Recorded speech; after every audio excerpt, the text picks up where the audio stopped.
The far-right Alternative for Germany, or AfD party, scored an emphatic victory in the Thuringia state election in the east of the country and came second in neighbouring Saxony. The majority of people in Thuringia do not want business as usual. They want political change, and political change will not be possible against the strongest force in Thuringia. And I am curious to see how the old parties will then try to somehow form a losing coalition. That will be exciting. It's the first state victory for Germany's far right since World War II. The newly formed far-left BSW party came third. Although widely predicted, the results have shocked many of Germany's allies, not least Ukraine. Germany is Ukraine's second biggest donor of military aid, second only to the United States. That is now in doubt.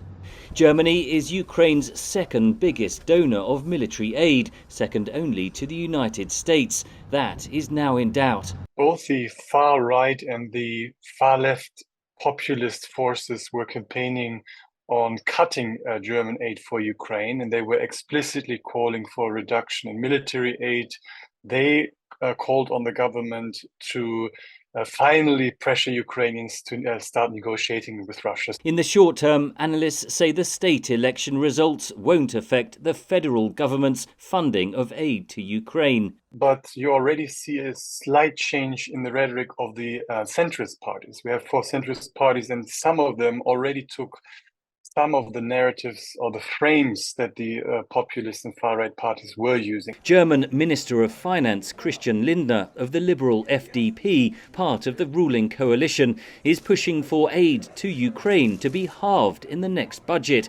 His party gained less than 5% in the Thuringia state election and fears a repeat in federal elections next year. So it's really a fight, a battle for political survival, especially for the liberals who are pushing for this agenda of cutting the budget for Ukraine. Immigration was a major issue driving votes for the far right, with much rhetoric directed at non-European and especially Muslim migrants.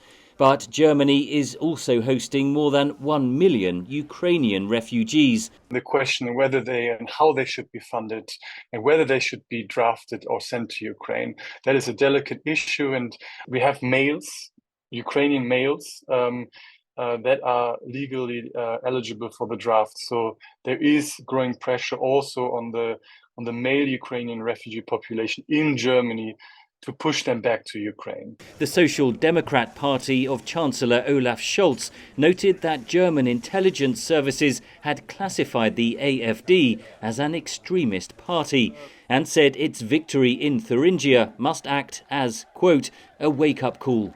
Henry Ridgwell, VOA News.